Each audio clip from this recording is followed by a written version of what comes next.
Vir iemand op hemodialyse is hulle are alles. Dis hulle lewenslyn.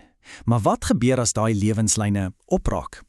Vandag kyk ons na die ongelooflike chirurgiese wêreld van komplekse dialyse toegang.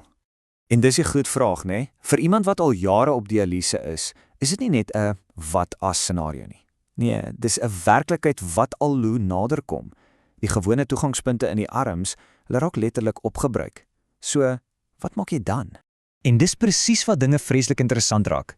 Ons praat nie meer van jou standaard handboekprosedures nie. Glad nie. Dit word 'n geveg, 'n stryd wat absolute vindrinkerheid, fyn beplanning en soms radikale nuwe idees vereis. Reg, so kom ons spring weg. Ons gaan eers kyk na die einde van die pad. Dan, hoe beplan hulle? Watse gereedskap het hulle? Dis natuurlike teenoor sintetiese oplossings. Daarna duik ons in die regte laaste uitweg lewenslyne en dan heel laaste bring ons alles bymekaar met die uiteindelike balanssektoertjie. Goed, eerste afdeling. Hier begin ons by daai moeilike oomblik. Die oomblik wanneer 'n chirurg vir 'n pasiënt moet sê, die gewone paaie vir dialyse, daai are in jou arms, ons kan hulle nie meer gebruik nie. 7%. Dit klink dalk nie na baie nie of hoe, maar dink daaroor. Byna 7% van alle dialyse toegangsplasings is in wat ons noem komplekse areas, dis buite die arms. So nee, hierdie is glad nie 'n seldsame probleem nie. Dis eintlik 'n reuse uitdaging in die wêreld van nierversorging vandag. En hier's die ironie, die paradoks van dit alles. Die medisyne word so goed dat pasiënte baie langer leef, maar die liggaam self, wel, hy het net 'n beperkte aantal plekke waar jy toegang kan sit. Pasiënte kan dus letterlik al are oorleef of opgebruik en dit is dan wanneer die desperate soektog na nuwe paaie begin. So, hoe pak 'n chirurg so 'n krisis aan? Wel, voor daar enigsins gedink word aan 'n operasie, voor 'n enkele sny gemaak word, is daar 'n ongelooflike diep en deeglike beplanningsproses. Jy kan dit amper sien as 'n fyn skaakspel, maar die opponent is die pasiënt se eie unieke anatomie. En hierdie plan is nie sommer iets wat hulle vinnig opstel nie. Dis 'n stap-vir-stap proses. Eerstens, stap 1. Hulle kyk na die pasiënt se hele geskiedenis. Alles. Stap 2. Hulle moet presies weet wat oor is, so hulle karteer elke liewe are en slagaar met skanderings. Nou, stap 3 is krities. Hulle maak doodseker dat elke moontlike opsie in die boarms uitgeput is. Absoluut alles. En eers dan, by stap 4, begin hulle 'n langtermynstrategie bou vir daai meer komplekse plekke. Hierdie aanhaling, dit som die hele denkwyse perfek op. Jy gaan nooit na hierdie komplekse plekke toe as daar nog 'n ander opsie is nie. Hoekom? Want die risiko's is net soveel hoër, die komplikasies is moeiliker om te hanteer, die boarm is en sal altyd die goue standaard wees, die nommer 1 keuse. Reg, so as die besluit eers geneem is, ons moet verby die arms kyk. Watter opsies is daar dan? Wat lê op die tafel? Wel, dit kom basies neer op 2 hoofkategorieë. Gaan ons die liggaam se eie onderdele gebruik of gaan ons mensgemaakte materiaal inbring? Is eintlik heel eenvoudig om te verstaan. Aan die een kant het jy autogeen. Dink daaraan so. Die chirurg lê in een van die pasiënt se eie are, sê nou uit die been en skuif dit na waar dit nodig is. Aan die ander kant het jy prosteties. Dit beteken hulle gebruik 'n sintetiese, mensgemaakte buis, 'n oorplanting. En soos ons nou gaan sien, het elkeen se eie baie duidelike stel voor- en nadele. Kyk net hier. Hierdie grafiek wys vir ons een van die grootste probleme met daai sintetiese opsies. As jy 'n prostetiese ooraanplanting in die bobeen sit, kan jou infeksierisiko tot by 'n skrikwekkende 41% klim. Maar as die chirurg die pasiënt se eie aar kan gebruik, dan val daai risiko in party stadies tot op 0. 0! Dis 'n massiewe verskil.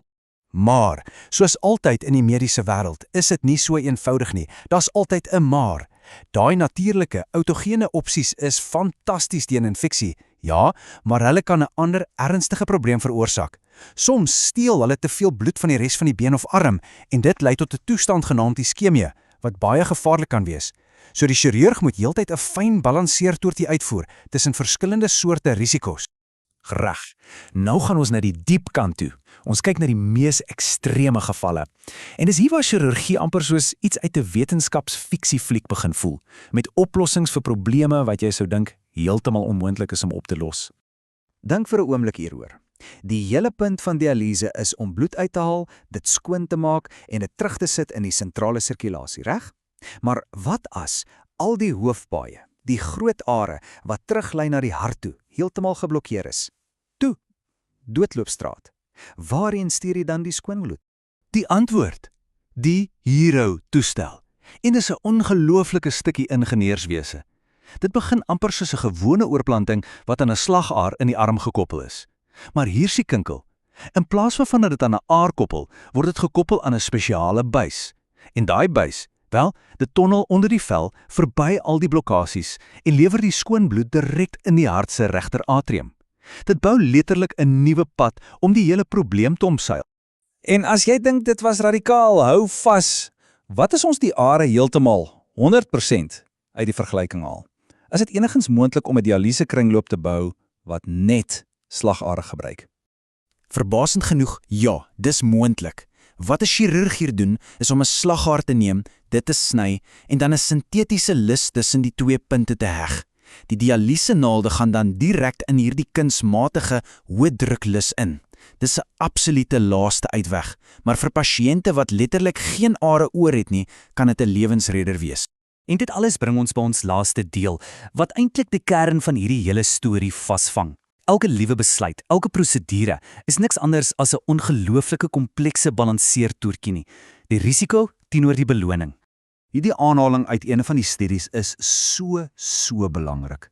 Want ja, natuurlik is hierdie operasies riskant. Ja, dinge kan verkeerd gaan. Maar wat is die alternatief? 'n Permanente kateter wat by jou bors uithang en dit het sy eie dikwels dodelike komplikasies, veral infeksie. So hierdie komplekse operasies, maak nie saak hoe uitdagend nie, is dikwels maar net die beter van twee baie moeilike keuses. So as daar een ding is wat jy moet onthou, is dit. Hierdie is soveel meer as net tegniese loodgieterswerk aan die liggaam. Dis 'n mediese veld op die absolute voorpunt, gedryf deur een ding: die noodsaaklikheid om 'n lewenslyn te gee aan die mees kwesbare pasiënte. Dit gaan daarom om vir iemand jare se goeie kwaliteit lewe te gee, lank nadat dit gelyk het of al die deure toe is. En dit los ons met 'n laaste groot gedagte om oor te dink. Die feit dat ons selfs hierdie prosedures moet doen, is eintlik 'n direkte gevolg van ons eie sukses. Die sukses om mense langer te laat leef. Die vraag is net, soos ons aanhou om daardie lewensverwagting nog verder te rek, watter nuwe en dalk selfs meer komplekse chirurgiese grense gaan ons in die toekoms moet oorsteek?